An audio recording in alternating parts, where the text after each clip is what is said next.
Well, good evening, Now. everybody. Welcome back to another episode of the Hazmat Guys Nation Roundtable. This is a multimedia platform bringing your hazmat response information and training tips from hazmat members from around the globe. I am Bobby Salison, and once again, I will be the host for tonight's endeavor into the foray of weirdness and chemicals and stuff. I don't know. I'm totally riffing here, man. Awesome. Yeah, we got the usual cast of clowns.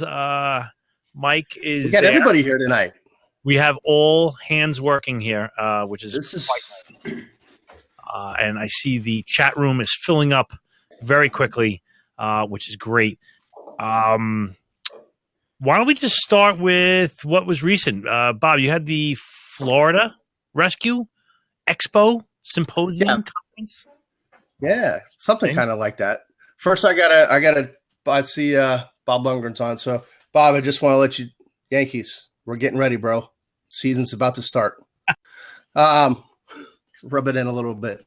Fire Rescue East. Did Bob just get struck by the technology? It only happens. Did he? He's back. I didn't do anything to him. That's amazing. Did I go out? You got get voted off the Did I go island. out? It's that poll thing. They're voting That's us awesome. off. God. All right, go ahead. Yeah, well. Anyway, yes, Fire Rescue East in Daytona Beach, Florida, which is about 45 minutes north of me in Orlando. It's actually starting to be one of the premier hazmat conferences, at least in the Southeast region. They had over 350 participants in different classes for the 4 days, including the hands-on hazmat that we did. Derek Strawman and I. Phil was unable to make it, but he was there in spirit. And then we also did the gray area where Rescue Meets Hazmat on Friday morning. And we'd like to give a little shout out to St. Johns County. They won the hazmat competition, which if you guys don't know what that is, it's several different tasks. They had 12 teams competing anywhere from St. Johns County to Miami-Dade, Orlando, Seminole County, and so on. And St. John's took all three trophies this year, which was the team award, the individual award, and then I think there was I forget what the third one was. But I think it might have been a drinking award. I'm not really sure. So they had some neat hands-on stuff that they did this year. A few things were different. One of the things was they had it set up a pool, kind of like a drafting pool that some areas might use. And they ran ropes across it, filled it up with soapy water, and put deck cards in it. And you were in a level A suit, and you had to reach down into your little square and try to pull out the best hand of cards that you got. And that guy won. And it was nothing but being in a suit, you're standing in a little bit of water, and some hands-on manipulative drills. It was first time I've ever seen it. It was kind of neat, actually. That is So, yeah, it was pretty neat. Oh. He's in. Congratulations to St. Johns County for winning. Very nice. All right. Who's Well, that? No, So that's my 2-minute spiel. I liked it. Very. I'm going to give you like a 6 on that. 7, maybe 7. Yeah, Could have been an 8. Gave it a little, emphasis. A couple, maybe somebody tripped and fell, and that was funny. Phil, you got anything? How about? Yeah, okay. Uh-oh. He's doing the mime act again. You're muted. How about now? Hell yeah. I was coughing. Yeah, I was there in spirit. It was a bummer. I was unable to make it to Florida, and now I'm sick as a dog. But I saw the pictures, and it looked totally awesome and really nice weather. Because even here in California, it's been down to like the 50s in the morning. It's cold. Oh my God, how are you dealing? Yeah, I think that's below freezing. And my kids got to experience water falling from the sky. Oh my God. Yeah. Right. Wait. Rain? Yeah, that's what they call it over there. It doesn't rain by you. You just say water falling from the sky. You don't want to traumatize them. This is California. The They got rain smog. sounds so. Smog is okay. Smog is some lovely. did you take it over? Did you give her a safe space? They both had their safe. We had floaties on both coming. kids. Yeah. Jason, you got anything to throw on before Mike gets on with a couple of things? Yeah, Jason's is breaking up a little bit here. We'll come back to him. Mike, what do you had something? Yeah, I had a very interesting. We had an interesting run the other day, and I had done something that I had never done before. And yes, whatever it is that you may call it. I used. All right, I'll set it up first. We had a bunch were exposed, and we had a package of this that was set on fire inside an apartment building. Can you guys somewhat see this? Yeah, I've seen that tattoo. You've seen that tattoo, right across. We call that the tramp stamp around here, right? This is usually tramp stamped right above the. No, never mind. But if you can see, there is absolutely no English on this whatsoever. Okay. Yeah. Now, when we got this, we had a whole bunch of firefighters sick, which they had gone in. The run was they went in for what somebody thought was smoke, which ended up being smoke. But it was smoke from they were trying to fumigate their apartment. All right, New York City, absolutely infested with cockroaches. So they try all different ways of trying to fumigate. And this is a Chinese something. That's all we were really able to tell, is that it was just a Chinese something. I'm trying to hold it in front of the camera. Absolutely no English on it whatsoever. And now we have firefighters that are sick, companies going to the hospital. And they hand this to me. I had the resource, and they said, "Tell us what it is." And I'm looking at it going, you're shitting me, right? I don't speak this language, and the people that live in this community don't speak my language. So how exactly do you want me to figure out what the hell is in here and what the dangers are? Right. So after wrapping my head for a few seconds, I ended up pulling up on my phone Google Translate. Which worked absolutely incredibly. All right. You basically take a picture of the page, and then you, with your finger across the screen, you highlight the words that you want it to translate. And I was able to go line by line through whatever this scribble is that they call writing and translate into English. I was able to determine the properties and the hazards, and we just took it from there. So with a really simple free program from Google, for those of you that are working in areas that frankly use a ton of international stuff, this is a really good way for you to determine what a product is. Google Translate, absolutely free. Throw it on your phone. Wow, That's awesome. Yeah, it worked out really good. That's awesome. There was another one, and I don't know if it's just an Android thing, but it was called World Lens. And if you took a picture of any sign, it would actually change the text to whatever language you wanted to change to. I actually tried to find that, because I remember we played with that, and I couldn't find the app.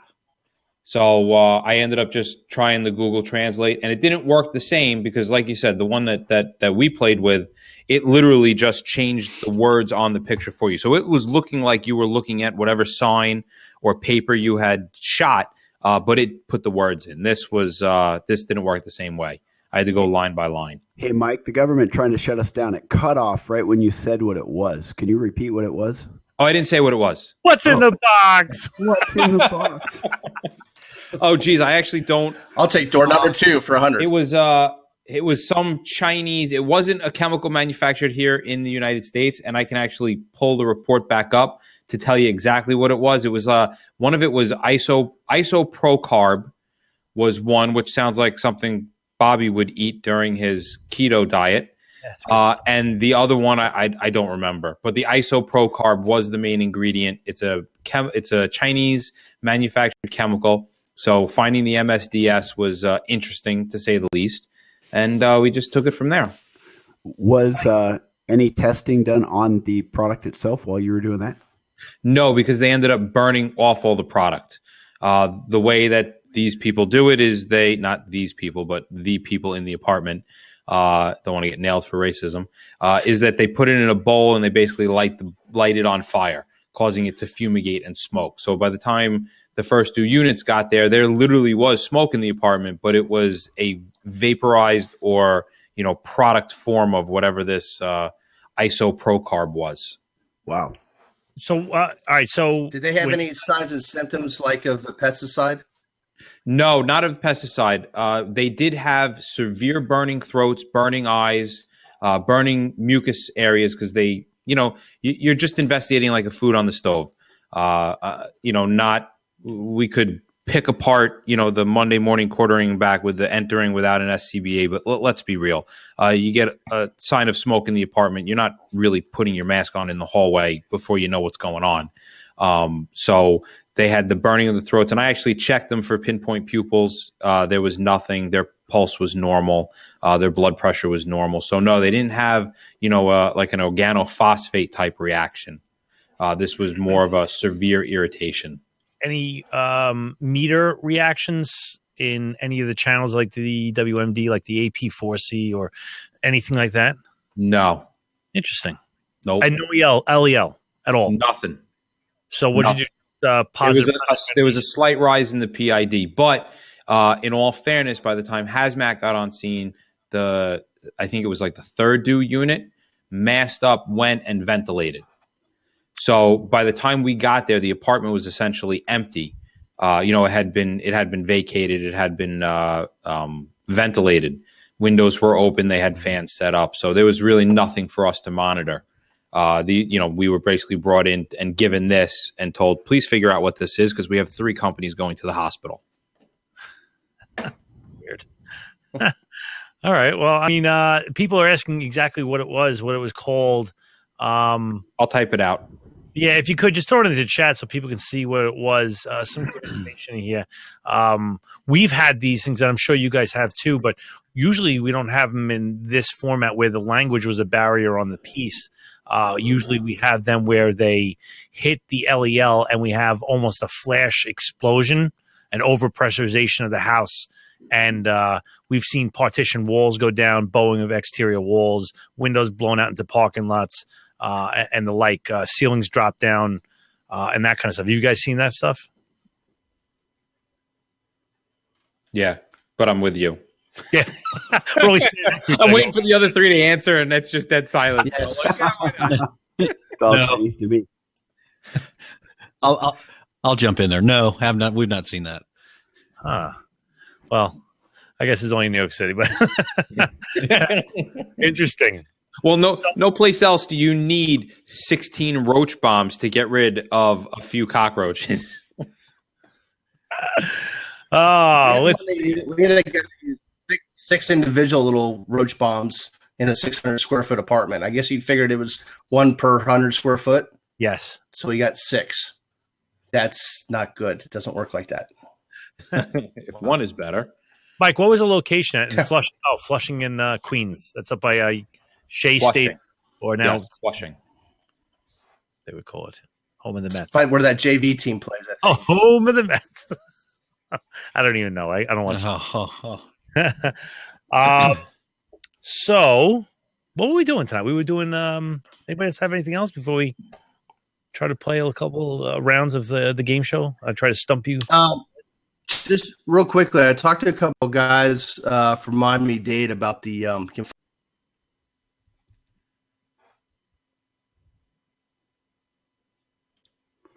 Dropping like flies. Oh boy! It must have been that stuff, that Chinese stuff you put in the room. Stay tuned next week. All right, we will. Yeah. Thank you. Anyway, that's what I had happen. Yeah, and we're moving on. I'm just gonna throw. Good. Let me just Good talk, Jason. I have a ton of questions I have found in my database of questions here.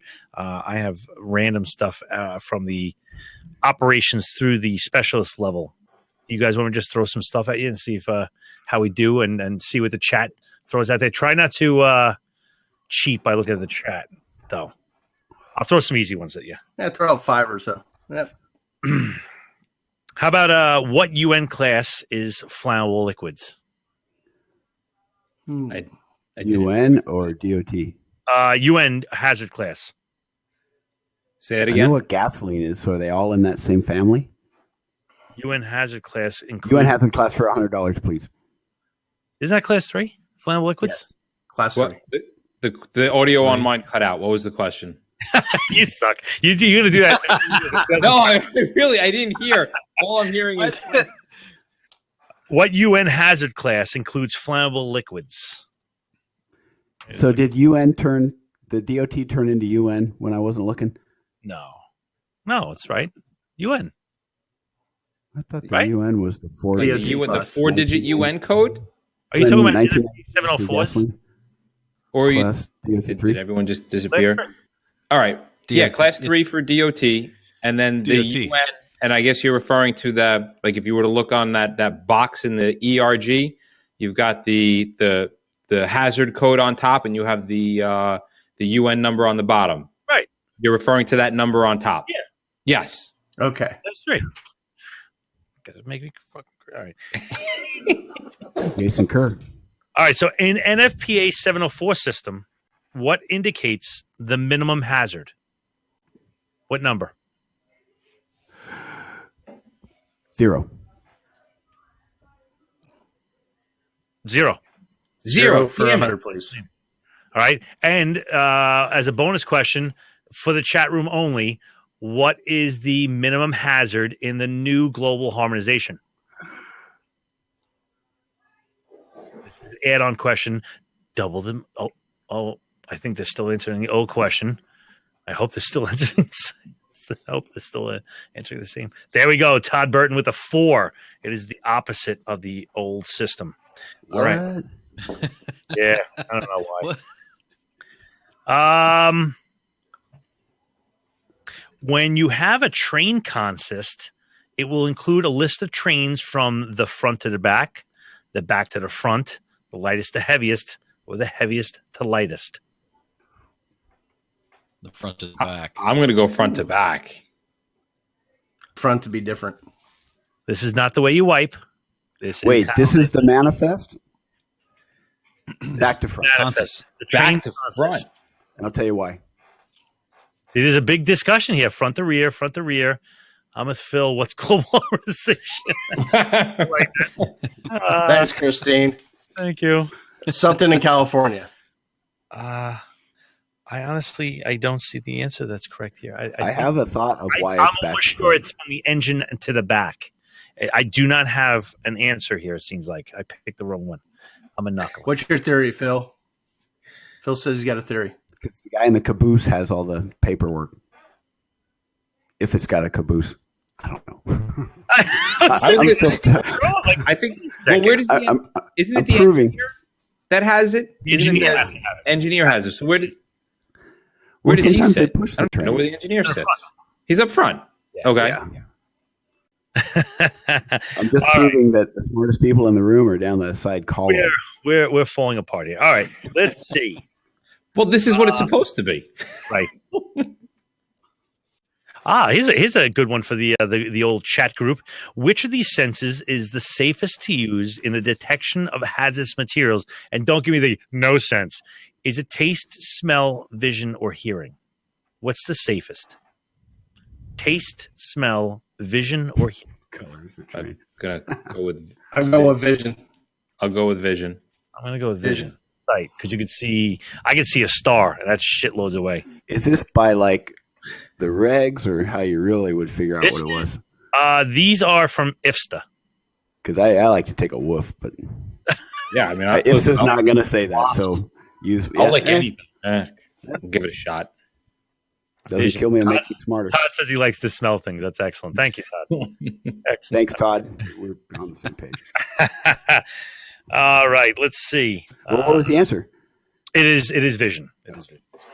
The correct answer is asparagus. All right. If you got that from some chem manual, it would have said smell. I guarantee you. Then taste. All right.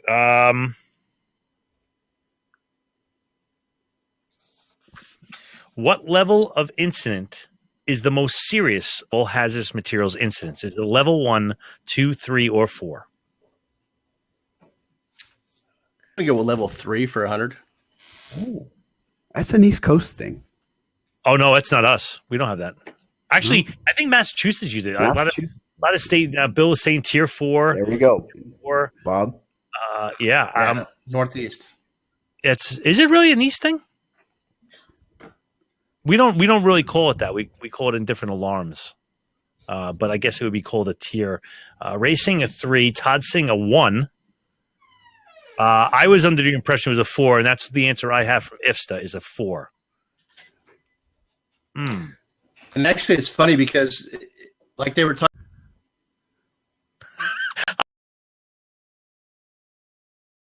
Hang with us. Come on, hang with us. Wow. It's I'm the not man. doing it. It's almost like every time Bob starts talking, They're trying to shut us down. The man. That's a Shut us conspiracy. down. I gotta tell you, my audio it literally just keeps shutting off. The whole thing. You got the free version. You got For the me, free Bob, version like of as this, soon right? as he starts to ask the question, the audio there's nothing until the question is over, and then I'm like, "What was the question?" it would be very funny if I was actually shutting him off on purpose. Yeah. But I promise We you, don't actually use those levels for a hazmat call here. They do in the Northeast though. I know Massachusetts uses it because Bob Lundgren and Hello. Kimura. Bueller. I'm here. Everybody else here? Yeah. I hear you. Oh, good. Whew. Okay. Yeah, I'm back. Yeah, we Okay. just have the O and the O shit. Let's see. Yeah. The initial Now isolation. we have type 1, 2, and 3 teams, but not a hazmat type call. So that's a little different. We have our own codes. It just Trying to go with this until Bobby comes back on more Okay, questions. Todd wants to throw questions at us. I think that's a good idea for him to throw a question at Bobby. throw a question. Throw it, Todd. I've suddenly lost the chat. Is it me? Is everybody having problems tonight? Like it's It's almost still going. I see it still going. No, I am. It is cutting out nonstop for me. All right. Should I throw another We're question? still, everybody's still on, still typing. Should Todd, I? if you have a question, go ahead and plug it in there. Does anybody hear me? I do. Yes. Okay. Should I They're throw not another shutting question? us out there? down. All right. How about what is the minimum evacuation area as We've per got a generator backup. They can't shut us down. We won't let it happen. the ERG for a gas? He's just thinking.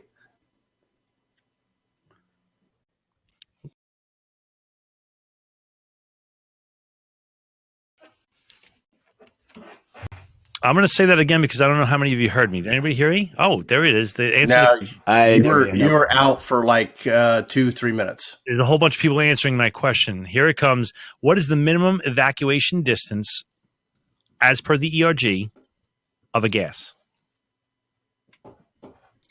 330 feet. It is either it's 100 meters, which is 330 feet. My wife is standing in front of me going, upwind, upwind. Uphill, upwind, upstate. Excellent. I'm going to disagree with that number. What are you going with? In the global harmonization, it was 300 feathers distance. Feathers, which is a little softer. a little softer. Okay. This is cheap porn. Indeed it is. All right. Let's see. This is a little bit heavy. I don't like that one.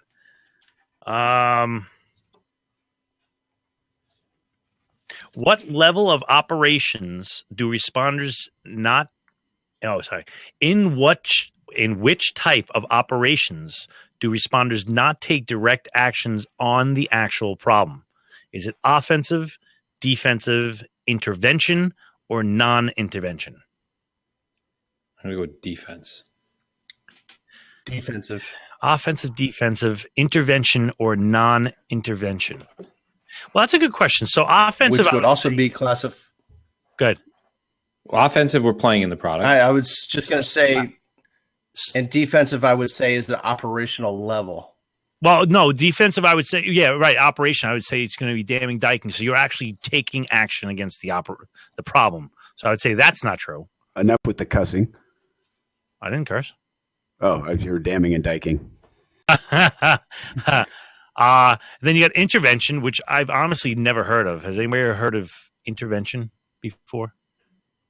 They tried it. It didn't work. Yeah, I mean, I've helped a few people that way, but not at work. It's a safe place. You're safe here. You're loved. I know. I think Grant's got it. And I don't know where this comes from, but this is from IFSTA, is non-intervention operations. So see it, notify, shut off the remote valve. Yeah, that would be a defensive. And I don't want to make it like it's an operations level. It kind of sounded like that to me when I was reading it. Almost sounded like that when I was saying that. So yeah, I'll call BS with that on Bob London. How does this help me? Let's see. I don't know. Come on, give me a break here. I'm trying to find one that's good. How many licks does it take to get to the center of a Tootsie Roll Pop? All right. They got Bob. They took him out. They took him. All right. Which standard outlines the competencies relating to hazardous material incidents? Is it NFPA 72, 472, FEMA ICS 400, or OSHA Title 29 CFR? 72, 472, ICS 400, or 29 CFR? 472. True. Which standard outlines the competencies? 470. It is yes, it is NFPA 472, but it is. I could see people saying the 29 CFR, which is the OSHA standard, because. Go ahead, Mike, Phil. But I don't think that covers the competencies, right? It doesn't. It but doesn't. A lot of people get misled with that Q paragraph. You know Right. where this? I got to say it. I listened to it. They're not taking me out. I listened to the interview with Greg Knoll today on the podcast, which was an outstanding interview with Greg Knoll, who's a friend of all of us and is out there to help first responders, who has been longtime chairman of 472. And I learned quite a bit in that podcast. I very much enjoyed it. And that's why I knew the answer. History, right? Yes. Great history. Amazing. He brought it back to when it was the Wild Wild West and how NFPA 472 actually wrote OSHA. Yeah, it was. If you've met him in person and even just listening to him, you go, "Wow, I'm very happy that people like that are on that committee." It's good stuff, but I recommend listening to it. 1072. Somebody wrote 1072 in there. 1072 is something that's coming out. Yeah, that's not even out yet. That's not out yet. There's a whole bunch of new ones that are coming out, and actually in that podcast that Phil was describing, he did allude to a couple that are on the way. There's, I believe, 1072 is coming out. That's the physical. I don't want to misquote this. It's like the physical competencies supporting 472. There's also a 475 coming out. And Mike, what was the other one? I can't think of the other number. 1070. There was one for EMS. Grant Scholl says we are a non-OSHA state. That's good stuff. Can I get into this for 2 seconds? Can I get my soapbox for a second? New York is also a non-OSHA state. The thing is, that's very weird. So is Florida. So is Florida. So the thing that's a little weird is that 29 CFR 1910 120 is a OSHA standard. You, I, Bob, are not in OSHA states. However, EPA 311.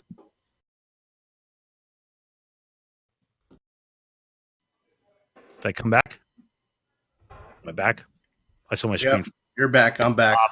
EPA 311 is word for word 29 CFR. So even though you are not an OSHA state, you are an EPA state. Every state is an EPA state. So you are not exempt from those things that it says.